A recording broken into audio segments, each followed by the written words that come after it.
Hey everybody, thank you for joining us this afternoon. I'm Gail Singer, founder and president of Circle Lighting, and just want to thank everybody for coming. We have over 300 people attending, which is amazing. So thank you, Zoom, for also making this possible. Couldn't have done that if we were just in a showroom, so that's very exciting as well.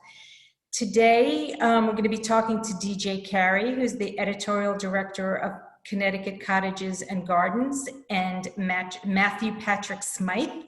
Matthew is an A-list interior designer and author. We'll be discussing his new book, hot off the presses. I'm so excited that I was able to score one.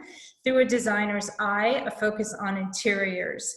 So we're going to get started, and I'm going to hand this over to DJ and Matthew.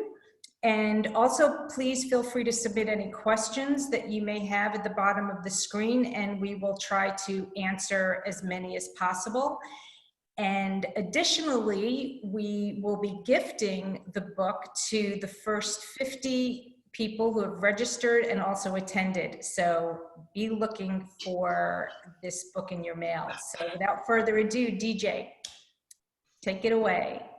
Thanks, Gail, and thanks, Circle Lighting. You know, you're an important partner to Cottages and Gardens and all of our titles, and you're even more important to the design trade because you're such a great resource in terms of technical information and just beautiful, beautiful pieces. So I'm thrilled to be talking, and I wish we were in your showroom, but I'm so excited because you have a new showroom in Connecticut, which thrills me. So I will be there soon. But excellent. I'm so happy to be here today. And hi, everyone. If you haven't heard of Matthew Patrick Smyth, get ready because he has just produced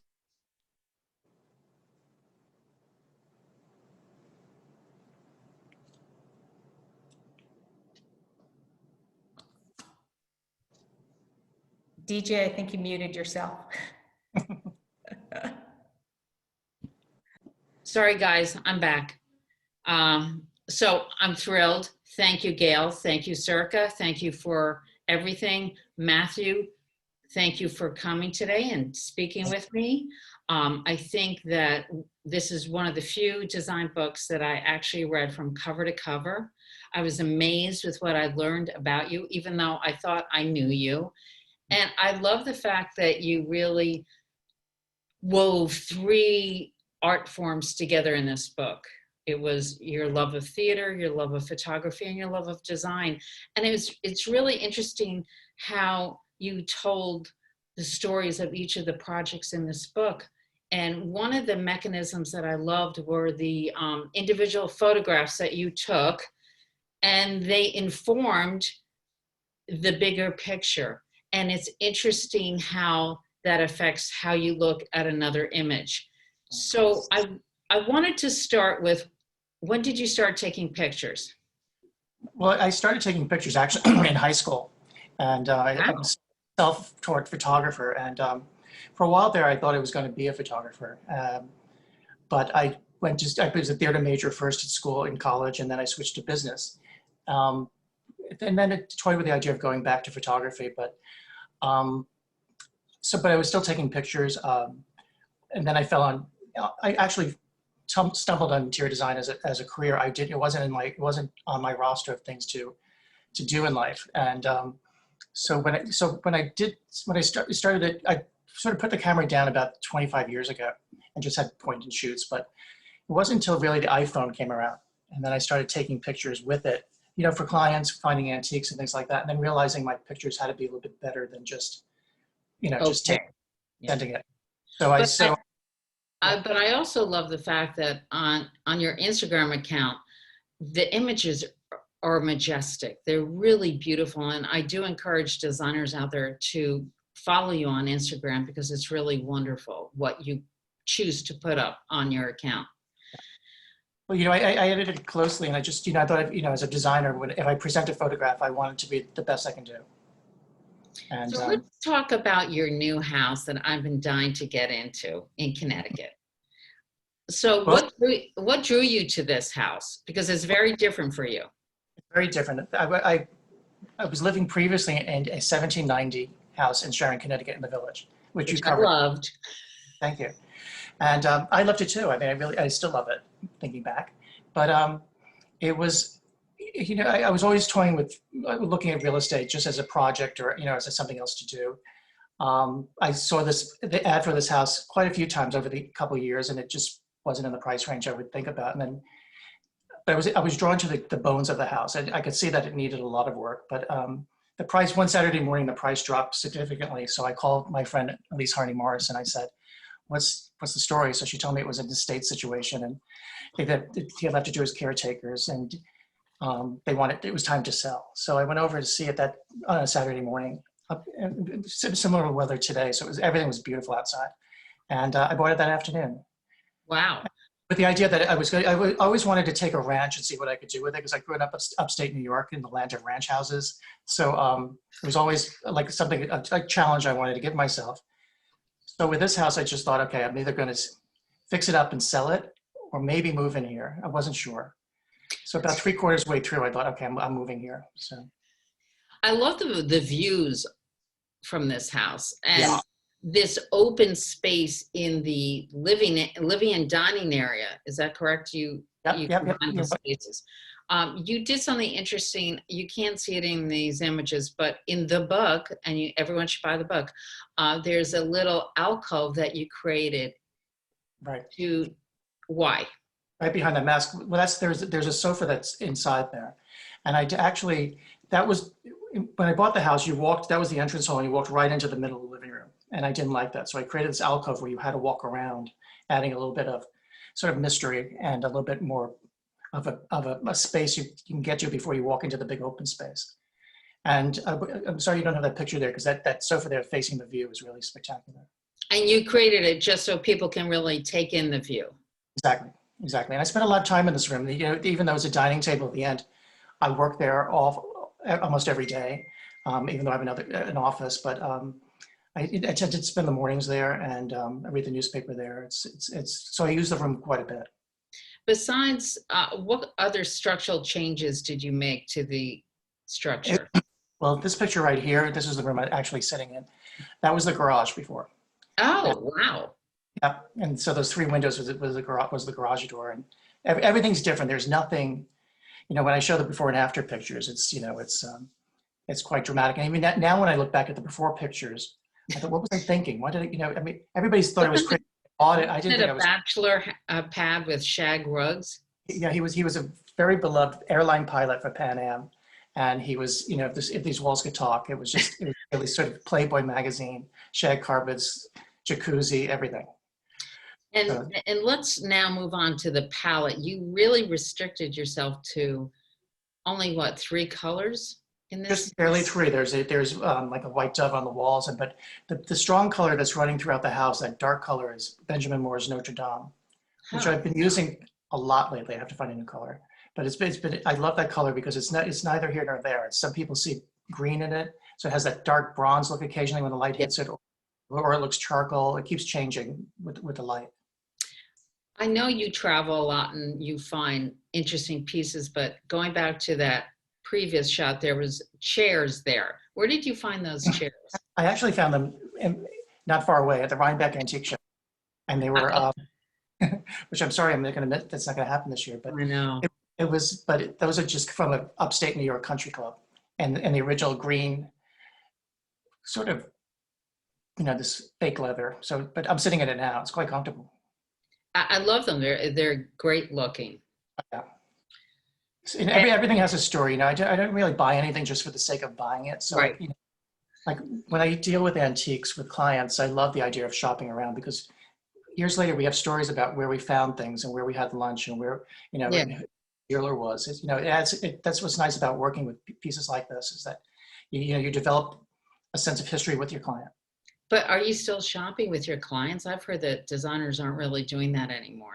I'm not shopping with them, but I am sending them pictures of lots of things. Okay. Yeah. All right.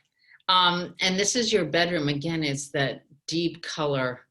On the walls in there, and then and it's just filled with things that I like. I still, you know, one thing about doing this house is I have to edit myself and not get too much, you know, because I can easily fill this up.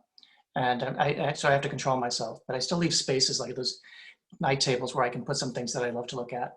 Now tell me about how you do these tableaus, because everyone panics about Well, putting yeah, things these are just basically things that remind me of places where I've been. I tell people you don't necessarily have to buy, like if you're traveling to a country, you don't necessarily have to buy the thing that reminds you about the country there. So occasionally I find things that are Turkish here in the United States that remind me of my trip to Turkey. So it Oh, great idea. doesn't necessarily have to, you should take the pressure off when you're traveling and just, unless you stumble on something. But, that one piece, the elephant, reminds me of my trips to India and North Africa, and things like that. So it's all things that catch my eye that I love looking at. And like I said, I don't pick out anything just for the sake of it. I have to really like it. I have to get some sort of thrill about looking at it. So. Well, and I love this bathroom space. And you say in the book that the views from here are really spectacular.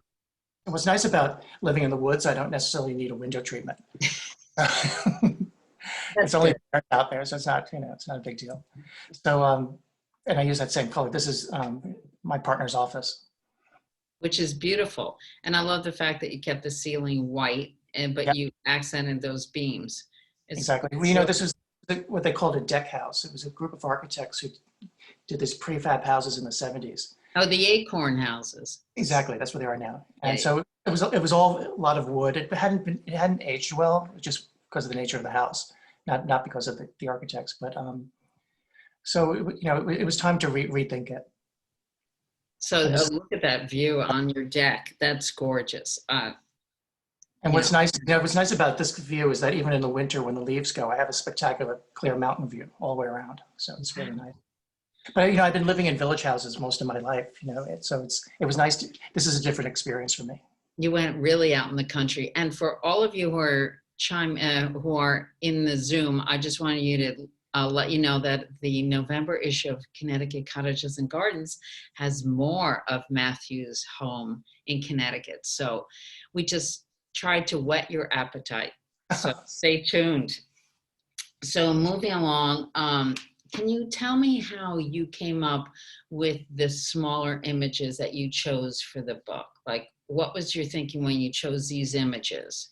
Well, I knew what projects were going to go in the book. So I was sort of trying to tie them in with some of the images that I knew we had photographs of, but they don't necessarily, they're not necessarily directly involved with the project. Okay.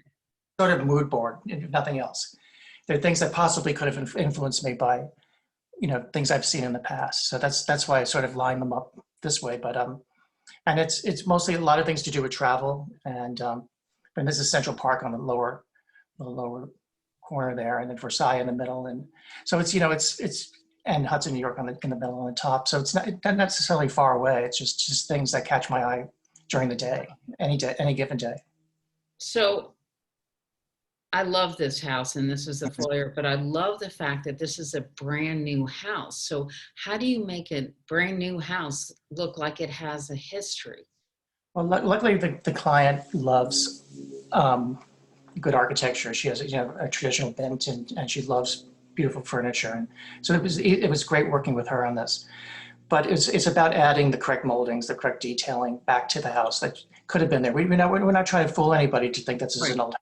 We're just trying to give it the best care we can as far as scale and proportion. And then this is the same house, but I love the fact that you chose this medium dark palette. And why was that? Well, this room, this gets very good sunlight in the afternoons. So I wasn't worried about it getting too dark if somebody wanted to do it in the day. But it's mostly used at night. I would say 90% of the time this room is used at night. And so did you design a lighting system so that the room would look good during the day and at night? And how often do you think about that when you're designing a room? Well, I think about it all the time. I think about, how do people want to use this room? How do they want to look in the room? What's the purpose of the room? So in this case, it's mostly a nighttime room with their friends coming over for drinks or pre-dinner or, getting together. But so I really relied on lamplight for this room and sconce light, because there's something I still love an old-fashioned lamp. Of course, we do a lot of ceiling lights, but there's nothing better than the glow you get from a lamp. Yeah, and it's lower, you know, it's closer to you. So it has that romantic sex appeal to it. Exactly, and it's very inviting, and usually everybody looks good in that light. This is still the brand new house that looks amazingly old, but beautifully aged. And there's patina in the room. So how did you achieve that in the Oh, new house? sure. Well, a lot of it had to do with the pieces that we chose, as far as the tables and chairs. But we still have some contemporary pieces here, these chairs are from Rudin, and I had the banquette made. But it's about picking pieces that already have their own patina to them, or sense of place. Now So, that lighting fixture over the dining table, it looks like it's an exterior light, or am I in? yeah, it probably was. Yeah, that's an Irish fixture, and I picked it because it was casual. This is sort of the breakfast room. Okay. There is another dining room that has a more formal chandelier in it, but I love this room because I didn't want anything that formal in this room, and so that's why we chose that fixture. I'm in heaven in this room because I love the fact that you made something so pretty. You know, people are afraid to do pretty. Now, I'm a girl that loves pretty. So I saw this picture and I went crazy. You know, it was so nice. It was so nice to do pretty again. You know, I came into work in the 80s and we were all doing pretty back then. Exactly. It was so not pretty. So, that's where my roots were. And it was so nice to deal with flowers, but also balance it out with some neutral tones so it wasn't too heavy. But I like the fact that you also talk about this pillow in the book because it's a nod to craftsmanship, and you have a love of the craftsman's hand in all of your spaces. Can you talk about why? Well, it's just that's the difference between that's what makes a room unique. That's what adds the quality to a room. In my book, in each chapter, I tried to take one piece. There's the last page in each chapter is usually focused on one piece in the apartment or the house, and it talks about why we picked it, or Wow. and what it meant to the client, and how we found it. In this case, this is Rebecca Vizard from Louisiana, who does these beautiful pillows, and she found this cloth in Istanbul, and it was originally part of a bigger cloth that they used to take and wrap their goods in, whether it's vases or plates, and travel with them. Wow. So she found this piece and she took the embroidery off them and mounted it on a new piece of velvet. So it has a whole new life again, and a history and a story. Yeah, and it's unusual. You don't see it everywhere. And you're not going to see it again. You're not going to see this anywhere else because there's only one. And that's the nice thing about working with unique things like antiques or old fabrics. And you add something that not everybody can have. That's what you bring to the table, is this sense of uniqueness. Again, your beautiful imagery. I love this stuff. I spent a lot of time staring at all these images. Well, when I started the Instagram, I didn't, up until now with my book, there's very few of my interiors on Instagram that I post. I noticed. Yeah, it's just because I felt this can help. This is where it all comes from. Whether the room is fine, but this is sort of your inspiration. Yeah, exactly. This is where it all starts. This townhouse was amazing. It's in New York, but it looks like a very tight area. And then I saw this beautiful chandelier. And what's interesting to me is that people panic about the length, the height, the width of a chandelier in a foyer. It's either right or it's not. And this is perfect. So can you talk about how to deal with the chandelier and how to figure out what would work and what wouldn't? So often with lighting fixtures, especially hanging fixtures, do you want the hanging fixture to be the first thing you notice when you walk in your room? Usually not. So, but you don't want it to be so skimpy that it doesn't relate to anything else there. So in this case, this chandelier lighting fixture worked perfectly because we have this narrow space that sort of, and this round effect, and it was a very vertical, as with the staircase. And what's nice about also dealing with, you can borrow something and hang it up and see what it looks like. That's the nice thing. And that's what I love about doing with pieces like this. But anybody could pick something like this. It's about a sense of scale, and every space is different. That's what's interesting about working with you never know what obstacles you're going to come across.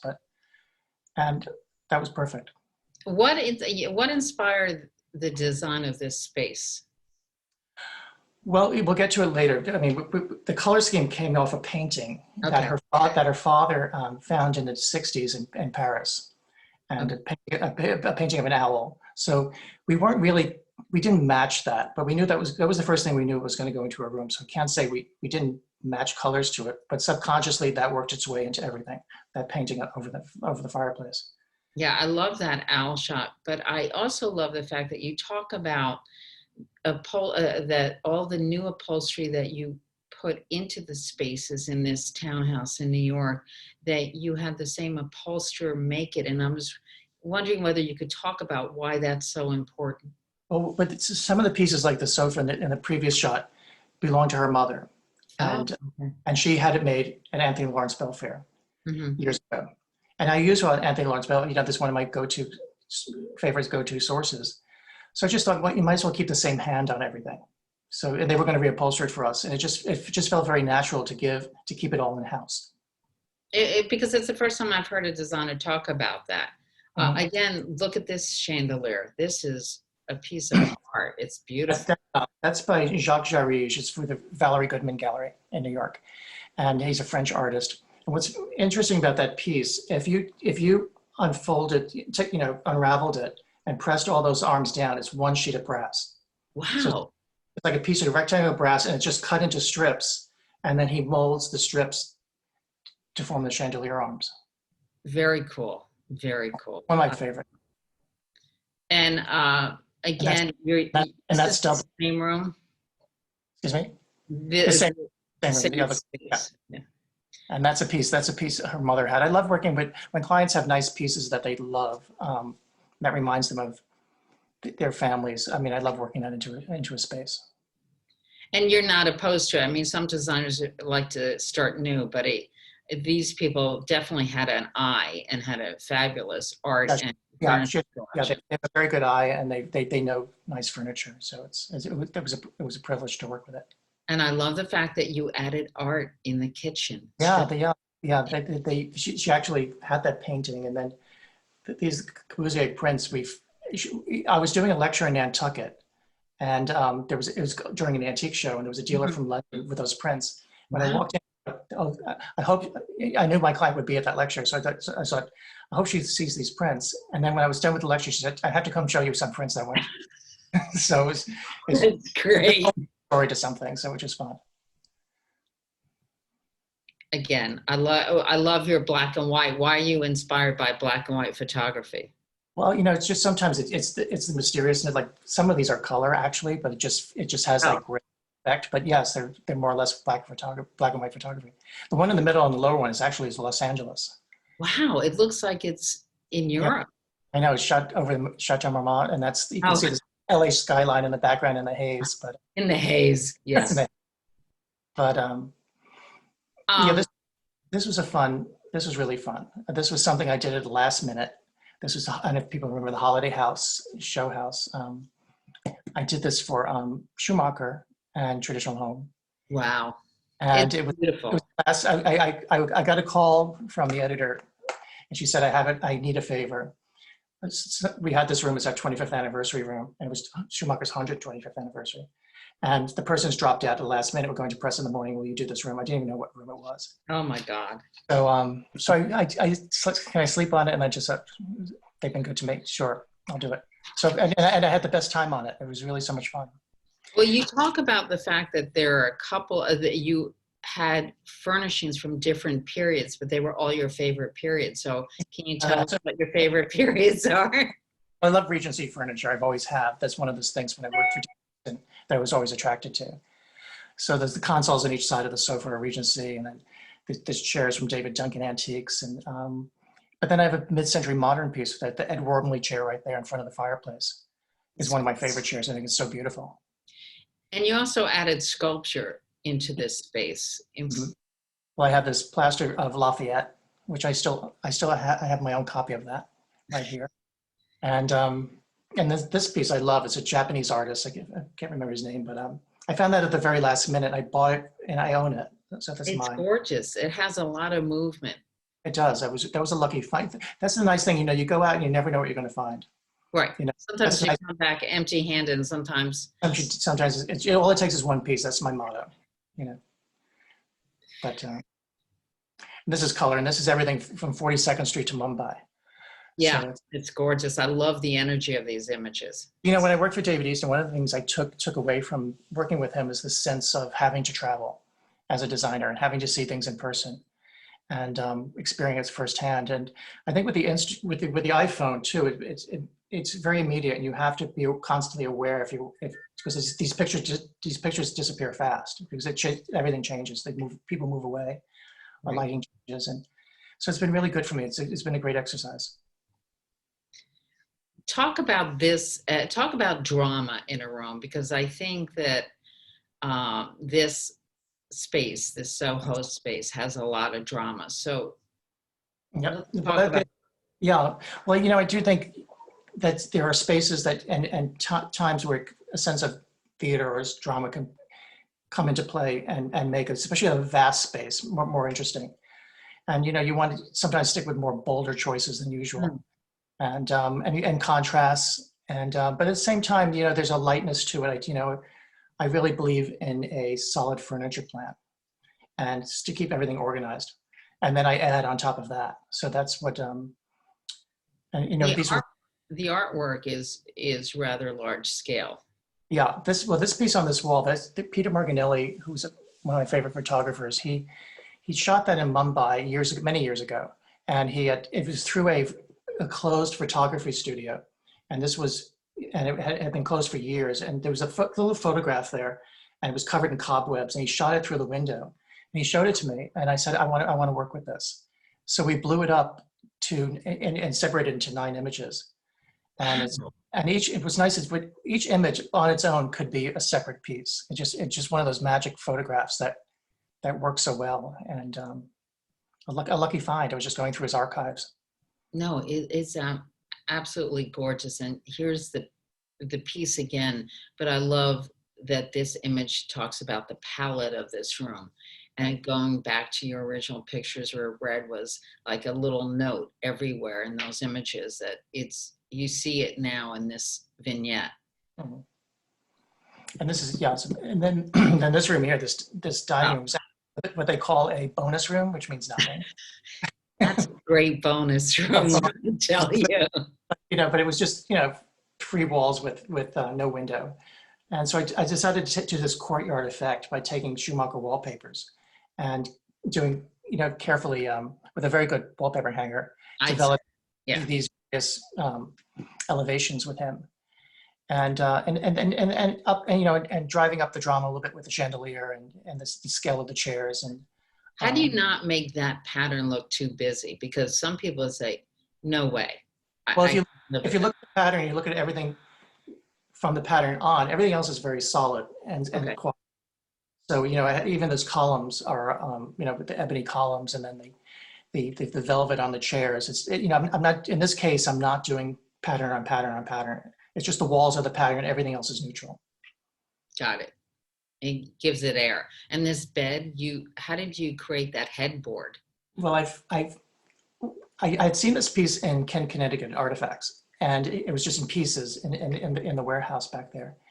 And I've always had my eye on it. And then when I had to do this space, I remembered it. So I went back to look at it, and I realized, you know, this could really work well here. What was it, a doorway or? It was a doorway. Okay. So I put the pieces back together on the wall, and then I added gray mirror inside, because regular mirror would be too jarring and too much information. So it's a gray mirror back there.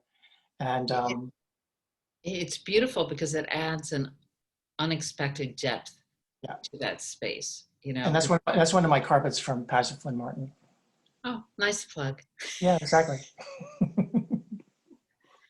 And this was the the office. Tell me what that desk is made of. It's a steel drum that was cut in half. So I took the 2 pieces and I made an S curve, and then Alpha Workshops made the top for me. And it's really interesting. And so I have this lacquered grass cloth on top of this raw steel piece. So it's a nice contrast. And it's circular versus rectangular, which is so nice. Yeah. Yeah. This room, I gotta just tell you, this room has me because I love the value of that color, and it's so rich without being in your face. And in the book, you talk a lot about balancing the wow. Well, I think some interiors almost have too much wow. It's like every piece is calling out for attention. And I love the balance. I love the quiet moments mixed with stronger moments. And then, so in this case, we have the artwork is very powerful, which starts off trying to find a good background for the artwork. But this client has beautiful pieces too to work with. And then, like, this is her grandmother's piece. Wow. And yeah, I it love was the saturation of yeah. that color. But And it's not jarring. And I love this. How do you light art? Do you actually work with an art consultant or yeah, light consultant for that? well, yeah, definitely. I know about lighting, but lighting keeps changing, and I also feel as an interior designer, you can't know everything. I think we're like movie directors. We hire the best actors and writers and lighting people and cinematographers, but we have to let them do the best thing. So I really feel with lighting, I'm very happy to turn that over to somebody I trust, especially in this case, because this has to be perfect. This has to be, there's no guesswork with lighting something like this. So are we seeing natural light in this with? A little bit coming from the side room, but mostly it's not. Mostly it's interior. Oh. Mhm. So you have to light it so you appreciate it all times of the day and night. Yeah. Oh, there's that Irish green we love, Matthew. I know, right? Oh, this story I love because it was a couple who decided to work together to create an incredible house with your help. And it's got to be interesting to work with a couple who are just starting together, like how to guide them into creating a look that suits them and they're happy with. Yeah. Well, it was interesting to work with them, and they have a very good eye to begin with, so that was great. And this color style, these are colors that she's always loved. She dresses with these colors. They're just colors that she's always been attracted to. So it was about bringing the right fabrics to her within that range. And they were open to ideas. I remember he gave me the best line. He said, very, important businessman. And he said, so I was showing him a scheme. He said, okay, sell it to me. Because I'm not sure I like it, sell it to me. So I love that challenge. And I got up there and I just sold it. And he says, okay, good, we'll do it. So, I mean, I love things like that. But, so did this palette, oh, look at the views. How do you deal with the views and not blocking them and not having anything fade? Well, we do have, behind here, we do have shades that come down, but even with that, things fade. And you have to, I think, so I'm very careful about what fabrics go closer to the window, with the exception of the red leather stools. That red leather keeps fading. I've recovered them twice. So I have little slip covers made for them for every day, but the red seems to go faster than any other color. And it's not really quite like that. But we love the way it looks. It's gorgeous. I mean, it's so dramatic. And then again, back to the lighting. With a room that gets this much natural light, you have to be this is more important now than ever, because so many, including my house, so many houses being built now with emphasis on the windows and the outdoors coming in. Right. Before that, we had normal windows to deal with, and sunshine pouring into every room wasn't necessarily the goal, but now it is. So, it's just something to be more aware of.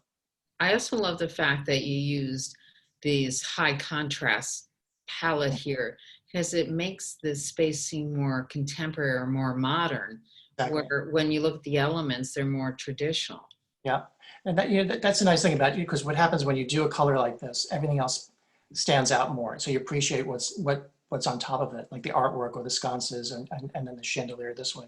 This is also a very big room, so I wanted to make it cozy at night, because sometimes it's just the two of them having dinner. And so I just wanted something that worked for the two of them or worked for 25 people. 26. Right, you do have to think about how the room is being used and what time of day, so that this way it's functional. Yes, exactly. And try to always be aware of that. Oh, now here's my big question about being appropriate for where a house is located. And I love the fact that this is a couple from Rhode Island, that decided to kind of shift gears. And Yeah. this is a house in Naples, Florida. And they had another house that was not as new as this one, and it had a lot of their antiques from Rhode Island in it, which were all very nice. And then we were going to just build an addition to that house, and she fell in love. She saw this house, and she bought it. We looked at it, and she bought it. But the antiques weren't going to really work, and she really wanted to change. They wanted a new life together, and they wanted something that was just open, easy, and really about the light. And we started from scratch. How do you deal with all these different heights of the ceilings so that, because it can look very vast and the people can feel very miniature. So how do you fix that? Sure. Well, I try to concentrate on what's down below, the lower third. And that's really what, where the detailing is, where the colors are, where the textures are. So I try to make that as inviting as possible. Because once you start sitting in a room like this, your eye level is going to come down anyway. So I try to make that as warm as possible. Interesting. I love that space. And all those windows retract into the retract into the wall. It was, it's a really nice house. I wish I had it. Don't we all? I know, right? I mean, the textures are beautiful, but again, they're appropriate for being in Florida. I noticed that there weren't a lot of window treatments. Right. No, I try to keep Florida, but I try not to do like a cliched Florida, The seashells. Exactly. No seashells in this house. So, but Well, it's beautiful. I had to include this picture for many reasons. The first reason is that you have been so generous as a person and you always give back. And I love when designers really embody the whole aspect of philanthropic interest. And this was a great project that you did for the Ronald McDonald House. And it did run in New York Cottages and Gardens. And it's a fabulous room. But when I first saw it, I was like, whoa, it's a little loud. But why don't you talk about why you did what you did? Well, this actually started thanks to you, because I was judging a Connecticut Cottages and Gardens contest, and Anthony Barrato was on the team with us, and he mentioned to me, he goes, well, I did this Ronald McDonald House 25 years ago. It's, it needs help, and we're asking designers to come out and maybe do a room. Would you be interested? So I went out there, and there was, lots of bedrooms and sitting rooms and, spaces like that. But they had a Mets room because the owner of the Mets was on the board of Ronald McDonald House out there. Oh. So it was white walls with a lot of decals on it.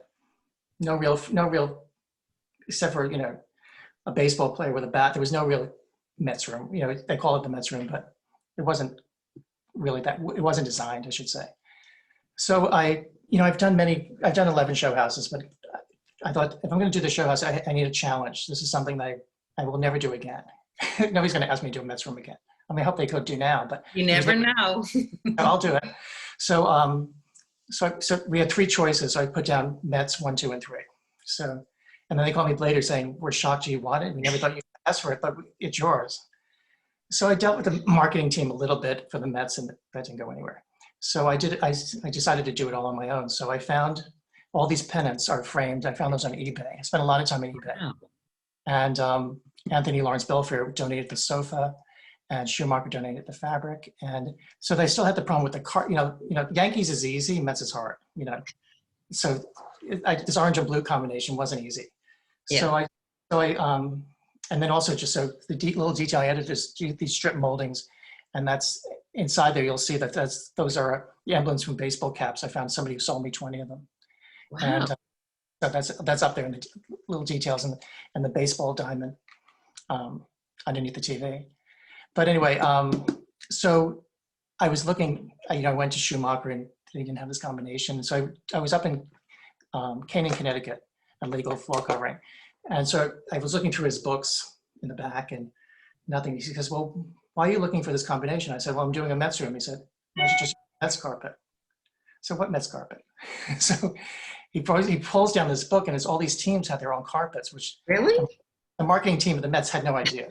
Oh, So there was the Mets carpet, and and Amazing. that made the room. And what's really nice about doing this, you know, I've done 11 show houses and they've all been for great causes. I've done 5 Kips Bay. Everything's wonderful and everything adds up.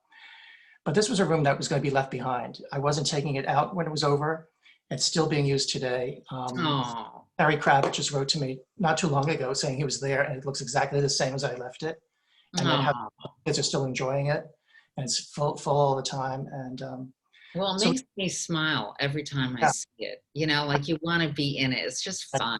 it's so much fun. I had such a great time doing it. I'm now an expert on the Mets. What you don't see here is there's a wall of history of the Mets. So starting back from the polo fields right through today, there's a wall of Life magazine covers and things like that. I should have shot that, but it didn't. But, so I asked me about the Mets. I know everything now. So It's good. Sorry, J-Lo's not getting it. But. Oh, well, we have some questions. So let me, thank you, Matthew. But now comes the hard part. Let's see what they have you. Real. Let's see. Lisa Giles says, I like the table where the green leather chairs are. Where would I find one? It was that beautiful round table that I think is in your office. Yeah, it's not an old antique. It's a 1960s piece. Oh, really? I found this many years ago. You'll see it in my last book also next to my bed. But it's a table I keep traveling with, and it's really held up well. And it's a faux potpourri finish. And I found it. It was done in the 60s, late 60s, early 70s, and I've had it since my first apartment. It's fabulous because it's so you can use it anywhere. Yeah, I've got it's been in so many locations. And I've also used a few show houses. If you look back, this table will pop up. It's like Finding Waldo. You know, it's So Chloe Sealback asks, what kind of camera do you use, your phone or an actual digital camera? So you talked about using your iPhone, but do you ever use a digital camera? I do. I have a Sony mirrorless that I use, but you know, the images that I really love are off the iPhone. Oh. The digital camera I have, I've taken nice pictures, but it's it's very definite. It's so crisp, but the iPhone pictures have a little bit of the old film quality to me. There's a little blurry. It's a little bit soft. And back to your theater days. Totally. The other one's great, but it's more like for document. You know, I have these pet projects that I do where I want to document certain things, and that camera's great for that. But the iPhone pictures, I think, I just like the sort of the softness they have, especially when they're blown up. Now there is a question here. Are there any circa lights in the projects? Oh yeah. There were a lot in the Kips Bay show house, I believe. In that holiday house, all the lighting fixtures are circa. And that house, that townhouse we talked about when when they showed the owl, the 2 lamps on the side are circa for sure. And my house next to the dining table is a circa fixture. So yes, circuit lighting, you know, we're on that website every day. You know, it's always, they have a roster of designers designing for them that you trust the quality of what's there and the design integrity. So, and it's been really nice. The showrooms are beautiful and easy to work with. And so it's been, it's very much part of what we do, the circuit lighting. Here's another question. Where did you get the black column in the bonus room that you referenced? It was that Schumacher wallpaper. Love that. It's an Indian column and it weighs a ton. I just moved it to my new office in Salisbury, and I had to move it myself. It's solid. It's really ebonized mahogany, but it's a solid piece. I found that online from an antique dealer, and I just trusted that it would be cool and work, and it did. And now, yeah, that's another piece that's probably going to be. I have a pair of them. There's a pair of those, and there'll probably be many interiors in the future. Wow. Mary Taylor asked, could you repeat the Benjamin Moore paint that you used in your house? Yeah, all the trim is Notre Dame. That's a Benjamin Moore color story paint. And I think the walls are just like White Dove or something, but Notre Dame is the color, that's the strong color that I talked about, okay. Notre Dame. Kathleen Peters asked, what do you think of the trend of mixing light fixture finishes in one room, chrome, brass, antique, gold? I mean, do you like to stick with one finish or do you like to mix them up? I do. I think in general, I would say 80% is one finish, but I'd always think it's nice to, if you have a dark finish mixing up with a brass fixture of some sort. I wouldn't get too hung up on it. Mhm. It's nice to mix them up, but you just want to make sure it looks organized and thought about. But yeah, in general, I'd probably use, like I said, if it's a lot of fixtures, probably 75% is 75 to 80% is the same finish, and then I mix up other finishes within that. Well, our friend Liz Nightingale has a question for you. In your home in Connecticut, your house in Connecticut is stunning. What is your favorite piece in your house that has the most history or was a great find? Well, I'm so glad Liz asked that. I didn't set this up. I know Liz. I love Liz. And I was just looking at this cover and thinking, I wish I talked about that Irish console. It's a beautiful piece.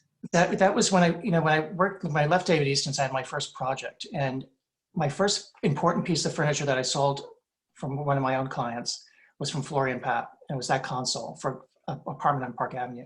Wow. I always loved that, and I always wanted a good piece of Irish furniture, but it just never happened.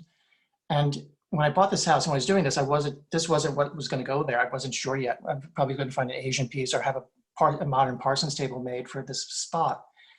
And my client, her husband passed away, and she was, moving everything out of the apartment. And she said, listen, I have no place for this console. I know you've always wanted it. Would you like this for your new house? Oh, I love that. Oh, I know. I just talked this morning, and I was telling her she's just got the book, and she called me about it. And gave her a Oh, but so no, it was really nice, and and she was my first client. It was the first real project I ever worked on, and for myself. And so it came, everything started full circle. Whether it's, I love the circle, telling the story, but the table, how it comes back to me all these years, my favorite piece of furniture ever. And then the photography, I started in high school doing that. And when I decided to be an interior designer, I had to do a portfolio review at FIT. And I didn't know I had to do that. But so all I had was some photographs that I took and some sketches that I did of my room. And I get to FIT and everybody's walking in with scale models and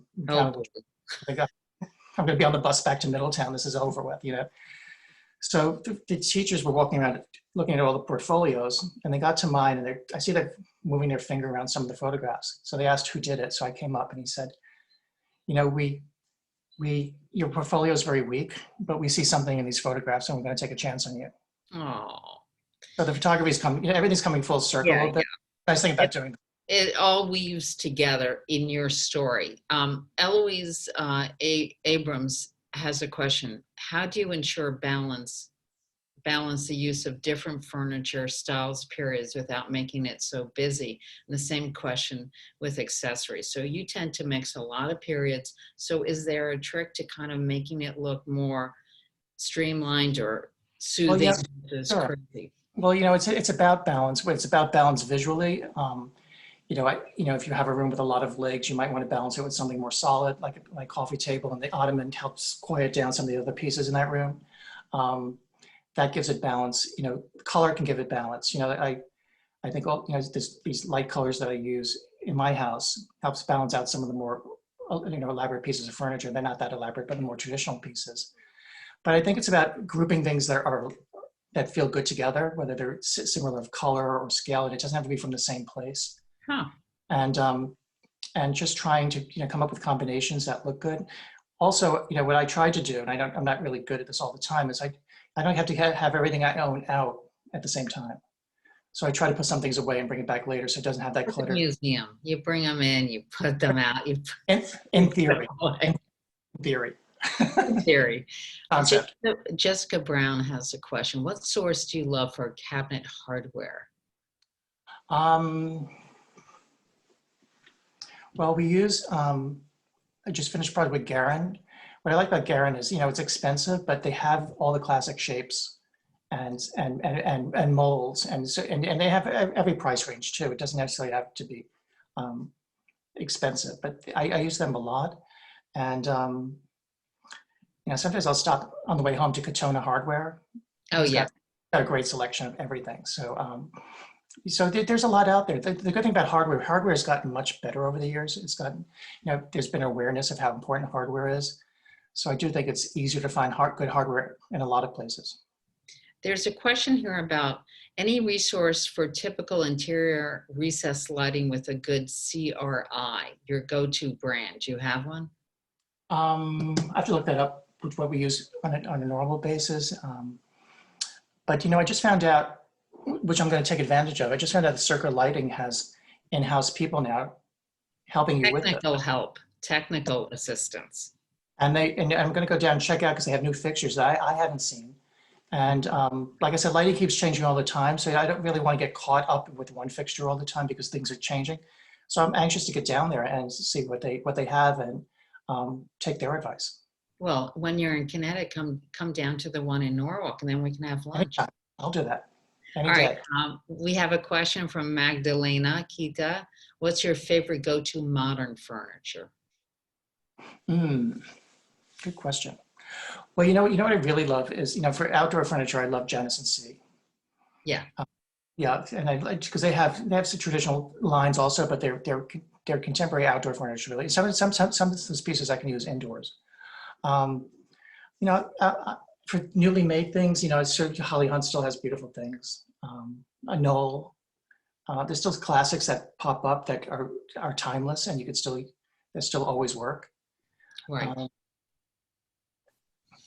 All right. Laura Black has a question. Best advice for mixing antique lighting with modern. I have a period home with some original fixtures, but want to add some clean lines. So can you help her? Sure. I mean, I do think, if you say you pick your spot. So it's, if it's a dining room, okay, do you want a traditional chandelier and you can do modern sconces inside the room or modern lamps. So maybe one thing or the other is the star. So maybe it's the traditional chandelier is over the table and everything else is modern around it. Oh. So balance it out that way so that more emphasis is going, or vice versa. So the emphasis switches to that piece that you want to highlight. So there has to be a hero somewhere. Somewhere. A star, going back to theater. Totally, just right in the middle and just light, that be the star, and then everything else around it can. And what's nice about that is that those modern. You say you have a traditional chandelier over the table. As you're sitting there having dinner, you start noticing the beautiful modern sconces and things like that. So, like I said, not everything has to hit you at once in a room. It's the slow reveal. It's like peeling an onion. It's you don't want. Yeah. Yeah, exactly. Well, thank you, Matthew. Thank you, Circa. Thank you, Monticelli Press, for this beautiful book. I encourage all of you to go out and get a copy, and also to pick up the November issue of Connecticut Cottages and Gardens, because you'll see more of Matthew's beautiful, beautiful home in Connecticut. So thank you, everyone. Thank you, Matthew. Thank you, Gail. I had a great time. It was the best thing I've done in a long time, and I got to sit with my dear friend Matthew. So thank you. Thank you, GA.